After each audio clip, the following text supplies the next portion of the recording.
Let's get into it. Sold Not For Sale podcast. Coach COLIN here. We got Joe Rogan talking with the comedian Chris DiStefano. And Chris DiStefano is a love him or hate him type of comedian. He has a lot of wild stories throughout this entire podcast, but one that really stood out to me is he was talking about what it's like in New York and how wild it's gotten. And it's a completely different depiction than what Andrew Schultz was showing us when he was on Joe Rogan's podcast. Andrew Schultz was like, you can't notice the immigrants. It's not that bad.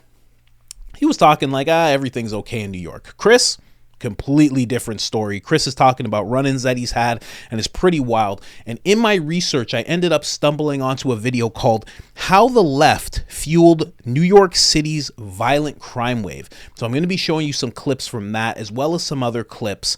One clip of a nurse and her run-in with an illegal immigrant. Then the cops. This whole thing is about the cops. The cops are going to be talking about the narrative that was painted of them. They're going to be talking about the lack of respect they get, how people challenge them, how they're seen as liabilities now. And then he actually talks to some New Yorkers who have wild run-ins with not the police, but with random, crazy people, immigrants, just violent encounters. So we're going to be going through that right now. Let's get right into it. Don't forget about the new channel I got, Coach COLIN Media. We have 67 videos up already. We're not playing around on that channel. I'm trying to upload every day on there. Hit that subscribe button. Link in the description. Let's get into the Rogan video though. Where is it? Where is it? Bang, there it is. Let's go. Yeah. Good people out here. They're good people out here. Have you met? I mean, there's nut jobs everywhere, though, right? Oh, sure. Yeah. Yeah. There's lots of crazy people here. Yeah. There's crazy people whenever you have a large population. There's 2 million people in this area. Mm-hmm. But that's not that much. No. That's what's good about it. It's like people aren't a burden. Yes, because you have the space. Yeah. If you live in New York City, if you live in LA, people become a burden because there's so many of them, you don't appreciate them. See, the thing with New York, I agree. And New York now, it never felt that way. My whole life there.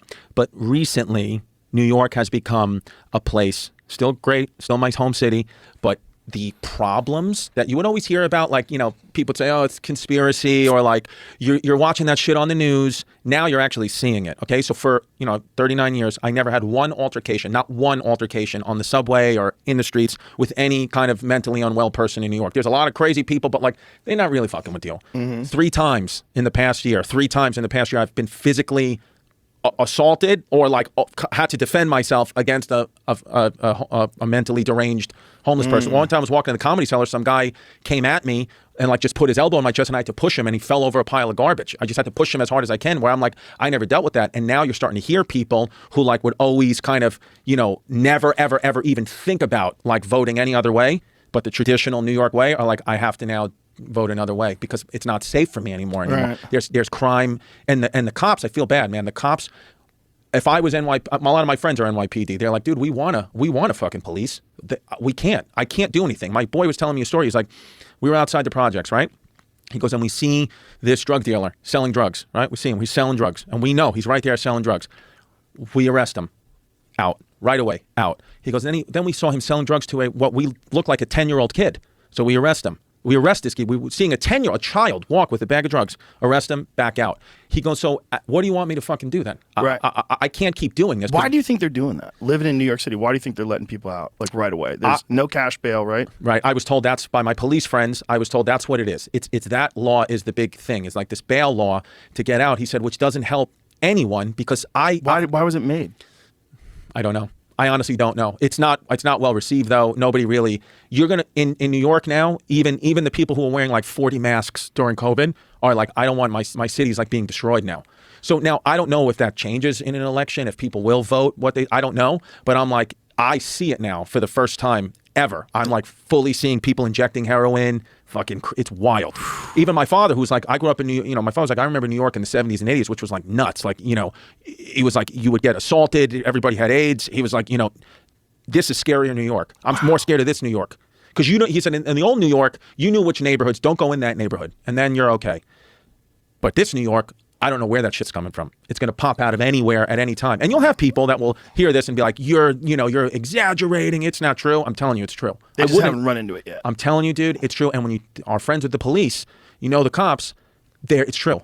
Well, when you saw those illegal immigrants that came here that attacked the police officer and they were out on jail the next day, flashing the bird at cameras. Yep. Like, that's crazy. You got someone who illegally enters from another country, assaults a police officer, and they're right back out in the street. Well, and by the way, nobody, like any race or religion, doesn't want that in New York. Right. Like nobody wants that. Like that's not a thing that's like, oh, that nobody wants that at all. So like I don't know what it's going to take to change. I mean, I will tell you that like a lot of New Yorkers blame it on Mayor Bloomberg. Like he's the most hated ex-Mayor Bloomberg. He's the most hated person. Really? More so than the last guy?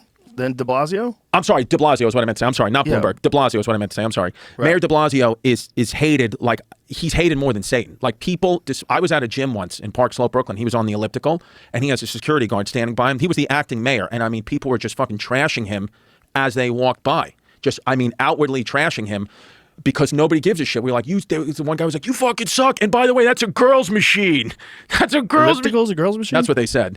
And I was like, it's not. Nobody's ever said that to me. Yeah. They said it's a I girl's. use elliptical machines. I mean, dude, they wouldn't say it to you. But they said it was a girl's machine. And I saw one of the security guards go like this. He just did that little laugh. And then, but people hate him and they blame a lot of what's happened in New York on him. Well, he was definitely a fool. Sure. He was a weird fool. First of all, that's not his real name, right? He's not No. Italian. De Blasio's not his real name. It's like some sort of a German name. What's de Blasio's real name? It's like Wilhelm, I think, is it? Something very like Nazi. Wilhelm. Well, what's really crazy is that video where he was doing that thing trying to get people to get vaccinated, and like you get a free burger, so he's eating a burger. Does fries come with this? Yeah, Warren Wilhelm Jr. Yeah. And he just divorced his wife, which she also stole, they said like $80 million or something like that went missing. Yeah. That's gone. So they hated her. Now they're divorced. It's one of those things though where I just got to stay there. It's just home. You know, if I wasn't, well, especially after what I told you I just did, I can't now uproot the family to Austin as much as I want. Are you thinking about it? Yeah, well, when I come here, I'm like... Are you renting right now? We're renting right now. I can't take my kid out of school though again. I can't do it. School's almost over. Yeah, but my kids have went to... Now you're making me think about it. Give me an edible. Don't do it. Okay. Don't do it. But this is only 10? Because 5 puts me on my ass. No, this is only 10. Should I eat half or eat the whole thing? 10, you'll be fine. Are you positive? No. Okay. I'm not positive in anything about you. Thank you. Other than you like trans girls' feet. Yeah. I'm pretty positive about that. I don't think you'd lie. I wouldn't lie. That's the one thing about me. I make shit up. I exaggerate shit. A lot of my comedy stories and stuff, exaggerate it. Right. When it comes to shit like that, I won't lie. Yeah. No, I believe you. This is a good place to live, but I don't think you should uproot your family again. Yeah. Unless you can convince them. Unless they come here and they really like it. Well, Jasmine, my girl, has told me, you can move us again in 5 years. Okay, 5 years. That's not a good time to move them. Well, no, that's a bad time. Well, why? Because she's saying our 13-year-old will be through high school. Yeah, but then the other one, 8-year-old will be going into high school. Yeah, so you don't want to move them like at high school. Move them now. Joe's crazy. Get him out of there immediately. You had to fight a homeless guy? You had to push him onto a pile of garbage? Get out. Immediately. Man, they were talking about de Blasio. That video, I'm not going to play the video because it actually upsets me. It makes me really mad. When he's doing the burger and fries thing, he's like, oh, if you get it, if you, you get these fries, oh, there's a burger element to this whole thing. Every time I see that video, I'm like, why is he not in jail? When does he go to jail for doing that? How many people did he get to do the thing? How many? Go to jail. You should go to jail. Absolutely ridiculous. But Chris Stefano, wild story. To have his dad say this New York's scarier, and I know exactly what he means. You know, if you know where a bad area is, you're good. You stay out of the bad area. If it starts bleeding into the entire New York, it becomes a problem, right? So interesting. But here's the thing. As I started looking into this, it starts to make me think, what is actually going on in New York? The law of no cash bail, that no cash bail thing, where they can just release people right away. The way that they completely demonize the police can't do what they have to do. The immigration goes through the roof.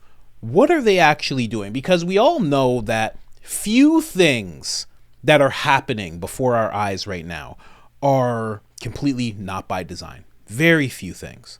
Most things that we see happening are by design. You know, you could even look at immigration, and some people who don't know, they're just like, oh, it's just immigration. You know, there's always immigration. It's like, no. There was a Remain in Mexico thing. There was all these things that Trump did, and Biden threw them all out his first day in office. And that's actually where this whole immigration thing stems from. A lot of people don't know that. Again, by design. Did he do that for no reason? Was he just like, just had his eyes closed and he was like, let's get rid of this, this, and this? No. He picked those things specifically. He wanted that to happen. Now, I'll get into that a little later, but let's start with this video. This is a police chief. I believe he's a police chief, and he's talking about the whole narrative and just the state of being a police officer. And then we're going to move on to some other things. This is a very interesting video. Again, it's called How the Left Fueled New York City's Violent Crime Wave. Let's get into it.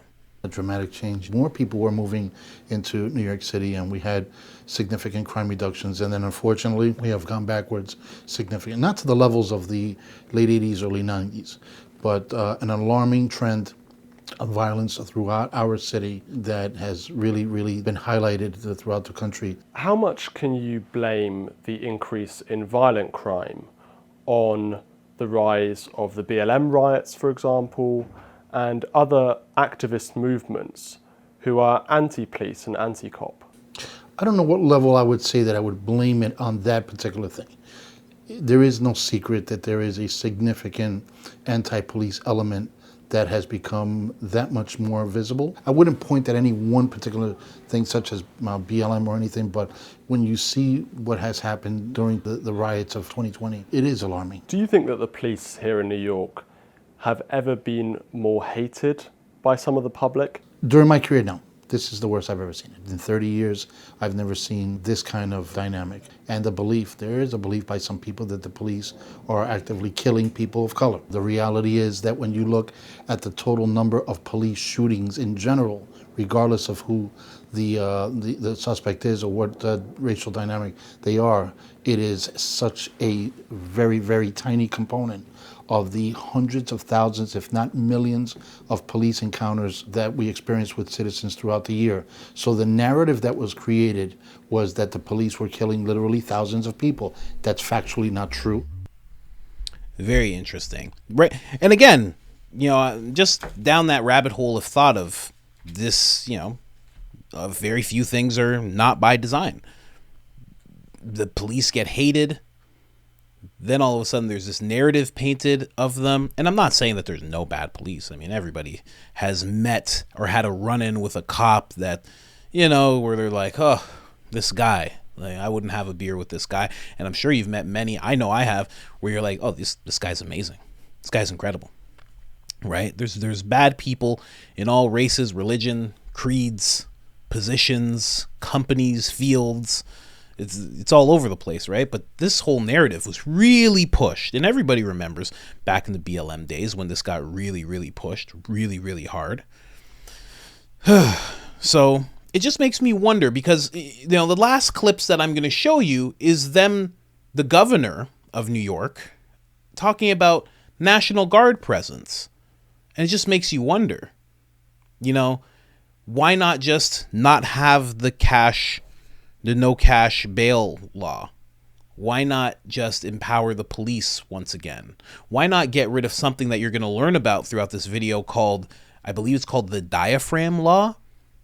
I can't wait for you guys to see what that's about. And here's the thing. The diaphragm law makes how you see police arrest people makes so much more sense, but it also aids in them being demonized. Okay. Let's just get into the next clip. This clip, they're going to be talking about respect, them getting challenged, and what makes a cop a liability. I can't wait for you to see this. I was surprised this guy is branded as a liability because of what he did. Do you think this area here at the Bronx, now it's getting a bit dark, is it safe to walk around here? I would not bring my family here. We have a lot of homeless. There's a lot of mentally unstable people who I feel really could benefit from some sort of institutionalization. You can see up and down the streets their behavior, pacing back and forth. Sometimes they're just yelling at themselves, or it's sometimes obvious that they are intoxicated or under the influence of something. I feel New York was safer. The areas that I've worked in were safer earlier in my career than they are today. Yeah, so you see there's this crime scene tape around this vehicle here. Yeah. So the best guess would be that some sort of crime happened here, possibly a shooting, and these officers are securing the crime scene, either waiting for evidence collection or the crime scene unit to come process. Can you tell us about the shooting that happened? Which shooting? The one that got you the desk job a few. Oh, sorry. That's all right. So in 2011, I was working in the Street Narcotics Enforcement Unit. We received a call for an assault in progress. And when we got there, we witnessed a man assaulting a woman on the third-story balcony of a private apartment building. He was punching her several times, and it appeared he was trying to grab her legs and throw her over the balcony. I had drawn my firearm. I was ordering him to stop the assault, at which time he turned to me and stated that he was going to kill her. At that time, I saw that in his hand that I believed he was punching her with, he had a very large knife, and I quickly calculated that those punches were all stabs. He was stabbing her repeatedly, and I could see she was bleeding profusely. So I fired my weapon twice, striking him twice, and he stabbed her again. I shot him a third time. Unfortunately, she had succumbed to her wounds and did not make it. Eventually, he was taken into custody. He actually survived. What happened to you after the shooting? It was deemed a good shooting. I was justified. My gun wasn't removed or anything like that. But the city sees you as a liability at that point. And I'm very fortunate that the timing of my shooting, there was no racially motivated shootings around that time that were deemed that way by the media or anything. If my incident was to happen today, it'd be one of the first things that the news outlets post, the race and nationality of myself and or the other parties involved. Do you feel people respect the police here in the Bronx? Today's day and age, absolutely not. No. Why not? What's the problem? When I got on, I felt like the police were respected more. When there was a bunch of people at 3 o'clock in the morning hanging out on a street corner, we would roll up with a police car, flick the lights on, and everybody would disperse. Today, they take that opportunity to challenge us. And when the stop, question, and frisk went away, we had a lot of people deliberately reaching in their waistbands just to see what kind of reaction they would get from the police. Commonly, illegal weapons and guns and stuff are carried in people's waistbands or sweatshirt pockets. Literally asking to get shot. You're playing around like that with a police officer. Especially, as I delve into things like this, especially involving officers, and, I actually have a family member that's an officer, extended family. You start to realize you don't actually, as you look at this police officer and you just go, well, that's the guy. They're all Derek Chauvin. They're all the one that I don't like. You realize those people who are challenging him, grabbing their waistband, they don't realize that guy went through that traumatic incident of seeing that man doing that to that woman and then having to draw his weapon and then putting the guy down and then being worried that the guy was dead and then the guy's not dead and then he's seen as a liability. They have no idea that he's going through all of that in his mind when you encounter him and you're going to act like you're reaching for something. It's wild.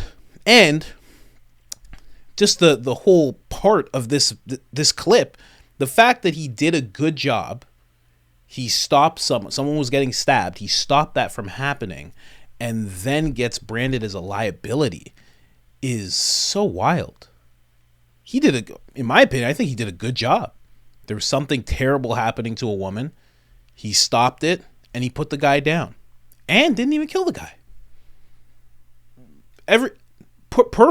Perfect. No? but they still see him as a liability and put him onto a desk job. At that point, it's like, what do you do as an officer? What are you actually supposed to do? And again, everyone knows that there's bad officers, good officers. Everybody knows that. But just hearing that story and then seeing that is what made him a liability. I don't know. What makes you not a liability? And you're starting to see it in New York City. What makes you not a liability is if somebody's stealing something, you let them go. You let him go if it's only a certain amount. As long as he's not doing XYZ, you let whatever happens. If you do take someone in, they get released. That's it.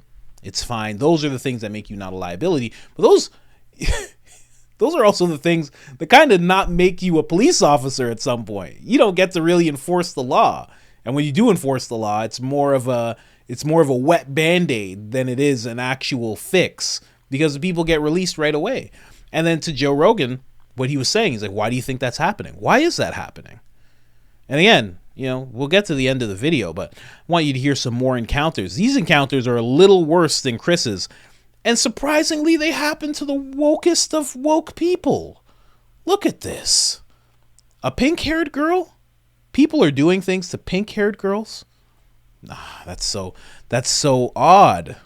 Two people who definitely were championing defund the police. Check this out. Listen. You guys feel safe in New York City? Sometimes. Not at night, not alone, not on the subway. And have you experienced crime here? Yeah, so a couple things have happened to me. So I was walking to the grocery store literally the day I moved here, and a random man on a bike punched me in the face and biked away, and I was bleeding everywhere. It was pretty crazy. And then I also got ran over by a car. A car ran over my foot. I moved here a month ago too, so it's yeah, it's New York is definitely tough. I've experienced that being a young woman in the city is very dangerous as well. I remember my first time visiting New York, I was walking around at night and I got street assaulted and harassed. This guy came up behind me, he poked my ass, and he was hey, just screaming kind of vulgar things at me, and I was I didn't know what to do in that moment. I remember one time I was going to college, and just because someone was having a bad day, I bumped into them and had really dark glasses. I didn't even know her, and she me up, no lie. She had a Snapple bottle and she pushed down my face, and I deadass was going to school. At the end of the day, everybody got a weapon on them here. You have to have a weapon on you. If you want to be safe, unfortunately, you have to have a weapon on you in New York. Are you guys armed now? Excuse me? Are you armed now? Have you got a weapon now? No, you don't want to say. That's right. Real, I need to get pepper spray. I'm sorry, this is being filmed. I kind of tried to file a police report, but then I was they're not going to do anything. They've never done anything. I think it's more important to direct that funding towards mental health. Wouldn't you guys prefer more police people to protect you, against assault and stuff like that? I mean, if they actually I gotta did. protect myself more than they could protect me. It's this shit's still gonna be the same. I'm still the one defending myself. I have to wait for you to come. Now that is a true point. You do still have to wait for them to arrive. So any altercation you get into, you do have to fend for yourself for a certain period of time. And you also have to hope that someone around you is not filming you and is just calling the police actively. But also, if there was more of a police presence, or if police felt a little more emboldened to do their job, then, or felt more protected to do their job, they might just be moving around a whole lot more, and they might see something like that and actually stop it from happening. So I understand where the cops stand in this as I watch this video, and I understand where she's coming from with that. But the other guy, I think that money should go to mental health. Bro got punched in his face. Bro got punched in his face on his first day in New York. And he's just, if we could have just helped that poor guy on that bike. I'm tearing up. Oh my gosh. I told you. These are for sure people who are championing defund the police. people don't realize how much you need a police presence. You know, it's funny enough, I was talking about an extended family member who's a cop. He kind of went through this, a similar, or an officer. I know, sometimes it's disrespectful to say cop, but he went through a time where he was arresting someone. A guy pulled a knife. He saw the guy pulling a knife. I think he pulled it on someone in front of the cop, and in front of him. I won't say his name, but he wrestles the guy to the ground, gets him on the ground, and right away everyone starts filming him. Everybody starts saying, "Get off the guy, get off of him. He didn't do anything. He didn't do anything." And I've told this story before. He's on the guy. He's like, and he's hearing all these people, and he looks up and he goes, he's just like trying to point because the knife is like 3 feet away. He's like, he had a knife. The knife's right there. The knife is right there. Can you guys just move back? Can all of you please move back? I'm actually trying to arrest a criminal, please. But, that's what they go through. That's what they're going through. I used to I didn't like the idea of cops, police having immunity, but I'm starting to understand why they need that. Because you just saw, this gentleman did the right thing. The precinct is so scared to back him up that they view him as a liability, give him a desk job, all because he did the right thing. So there's actually someone who's going around the city who's able to do the right thing and act under pressure, and they go, well, that person's a liability, let's shift him over here. It's hard. You kind of look at it, you go, oh, these guys kind of need some immunity. They need something, because if you're just going to do the right thing, be seen as a liability, possibly get fired, then lose your pension, why do anything? You're going to be on your shift, and you're going to kind of sit back and be like, nah, I heard that call, but I don't really want to go to that call because I don't know what's going to happen. I might do exactly what I've been trained to do, and they might just say, oh, well, you're fired now. And then I'm on social media, and now I have to actually move because people are harassing my family. It's tough. It's tough. Here's another story. New York is wild. Can't believe Andrew Schultz is like, you can't tell. Carly, now to this. An illegal immigrant back on the streets of New York City after spending less than a year in jail for the latest in a series of arrests where he's accused of attacking female hospital workers dating all the way back to 2019. And victims are speaking out about the dangers they face every day working in the ER and having to treat people that are violent repeat offenders. Look at that picture right there. One of them's Chelsea Mora. That's her in the photo. She was attacked by this suspect in January, and Chelsea joins me now. Chelsea, walk us through what this guy did to you. Hi, so my name is Chelsea. I'm an ER nurse in Jacoby Hospital. I've been a nurse for 7 years, and this one incident on January 13 occurred when I was approaching the patient to do his vitals, and he struck my face with his fist, leaving me with a corneal hematoma and PTSD after the incident. Why do you think this is happening to not just you, but others that are trying to just help people and do their jobs? It seems to be a severe problem in New York City now. I think these soft on crime laws that are being implemented aren't helping us, like citizens of New York, aren't helping healthcare staff in dealing with these types of criminals. This one particular gentleman has over 20 open cases, and he's out on the streets abusing and assaulting people. The guy's name is Edward Johnson, illegal immigrant, but he's not alone, to your point. What else have you and your colleagues experienced, not just from the gentleman on our screen, but in your years working in the ER? I think there's an internal push. I'm not sure what the agenda is, but usually when one of us does get assaulted, whether it's a doctor or a nurse, we're kind of discouraged to not press charges. When we actually do press charges and things go up to the court level, things are just charges are dropped, and these criminals are back on the street. They may be served 1 or 2 months in jail, and then they're back out doing the same thing. So it seems to be a reoccurring theme. How much of the blame do you place on the border crisis for these attacks? A certain percentage is definitely should be blamed on the border crisis. I had no idea this particular patient's migration status. But it was pretty disheartening to find out that he was illegally here in this country and that he's been given so many chances. I'm just trying to think of how the medical system functions. If the people that do the caregiving, already pretty short-staffed to begin with, right, are under threat of attack and have to go to work every day with that hanging over their head. I mean, how do you do that, Chelsea?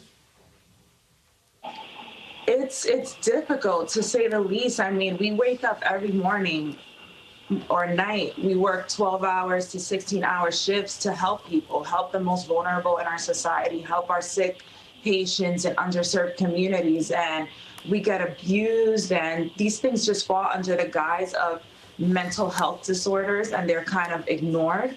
But I think these people need to be institutionalized if in fact they are mentally disabled, not back on the streets. And I think you raise an important point when you said the word if, because a number of these individuals, I'm sure, are feigning mental health so that they can attack you, abuse you. That's it. There are a subset that do have severe mental health issues. And to your point, Chelsea, they need to be institutionalized so that neither of these groups is attacking folks like you who are just trying to help out their fellow.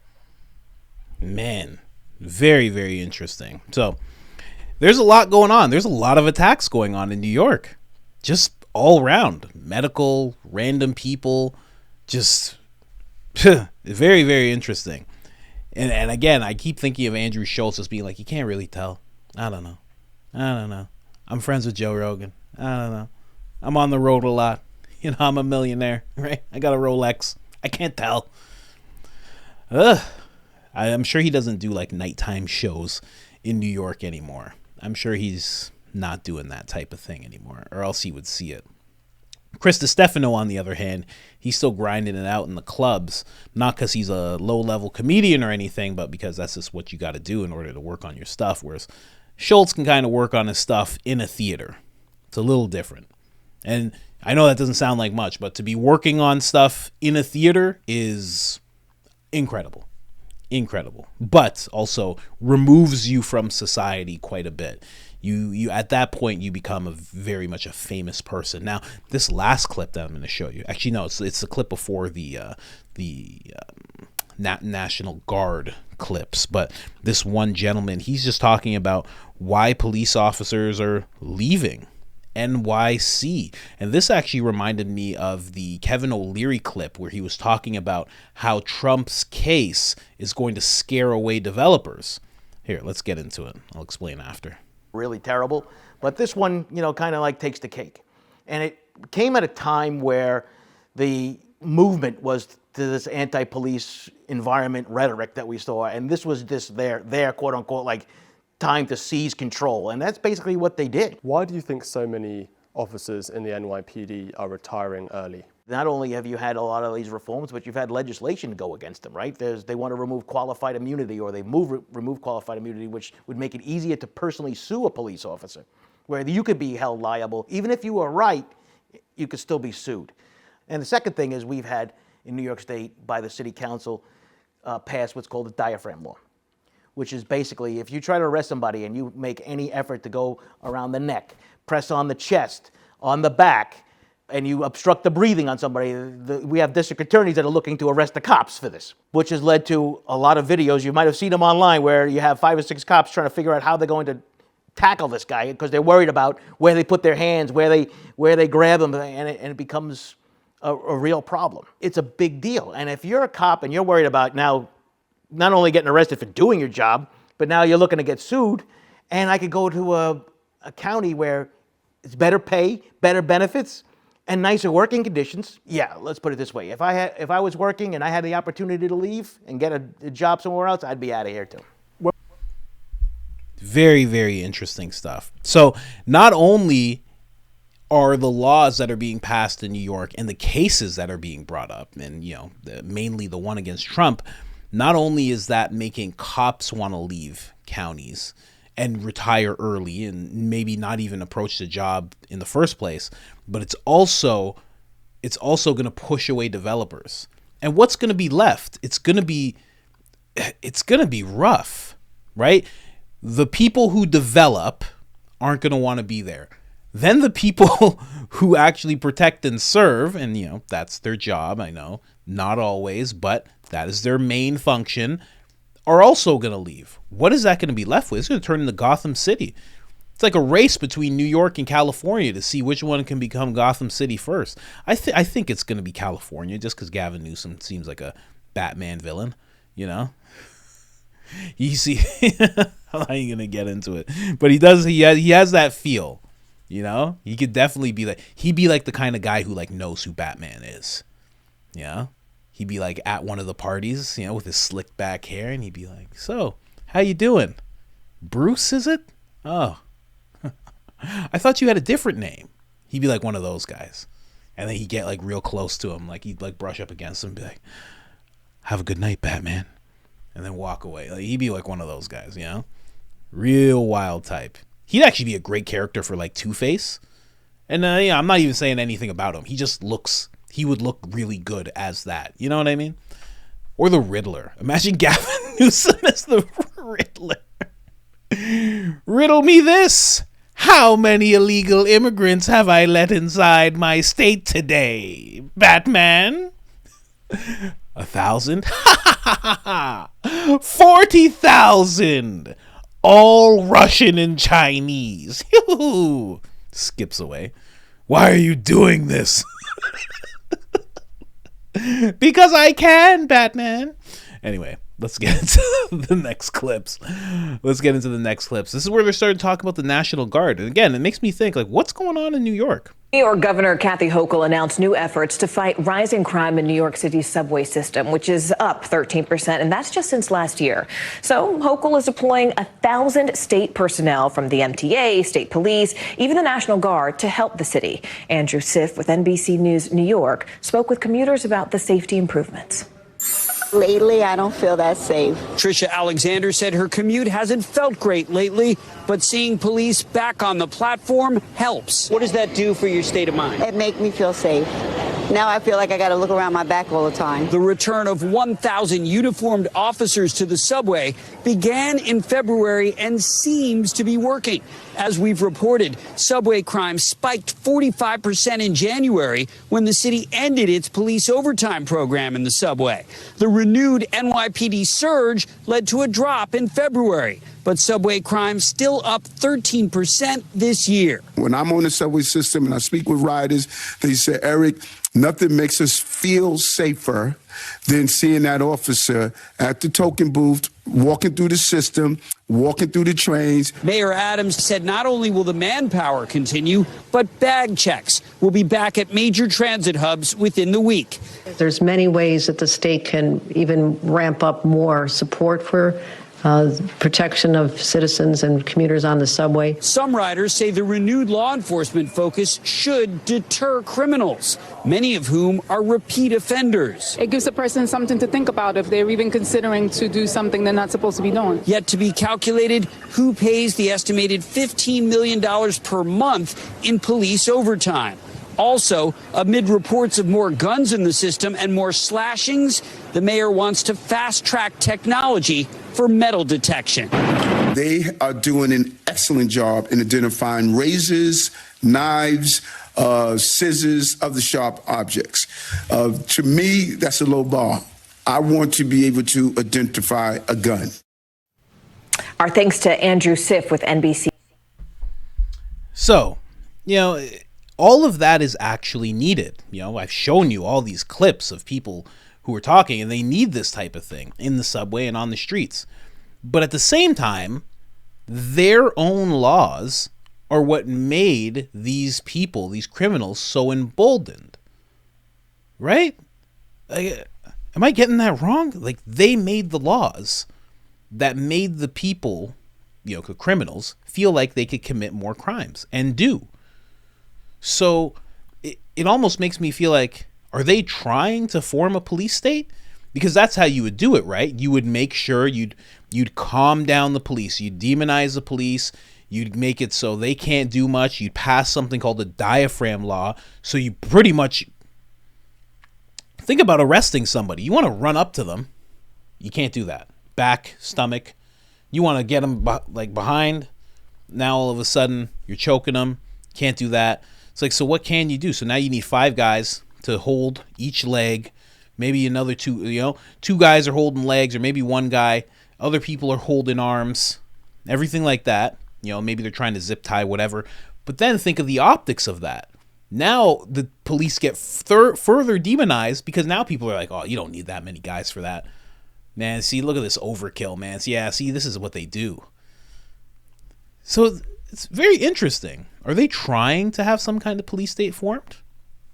Because, I don't doubt that Eric Adams, I kind of doubt him because, he's done so many bad things for New York. But at the same time, when he's saying, oh, people are telling him that they need more police, I could believe it. If we're hearing all these stories and somebody's on the subway and random things like this can happen, terrible things like this could happen, yeah, you need more police. But if you just took away these laws and you empowered your police force properly, then you wouldn't need all these further measures that they're doing. So it kind of looks like they're making it so all these further measures are needed, right? They put the state, they put the people, the citizens in such a place that they're now begging for more law. They're begging for more police. They're begging for the metal detectors. They're begging to have police on every subway car. Oh, interesting. This is interesting. Like I said, very few things that are not by design in this day and age. So when I saw all that, it just made me kind of question what's going on. What's going on in New York? Maybe this was a strategy just to lock things down more. I have no idea. I have no clue. No clue. But violence is up. Crime's up. Something needs to be done about it. So I guess they're doing the right thing. But also they did the wrong thing by passing the laws in the first place and viewing police officers who do their jobs, like that gentleman that was on the screen, branding them as liabilities. Releasing, a nurse gets a nurse gets attacked.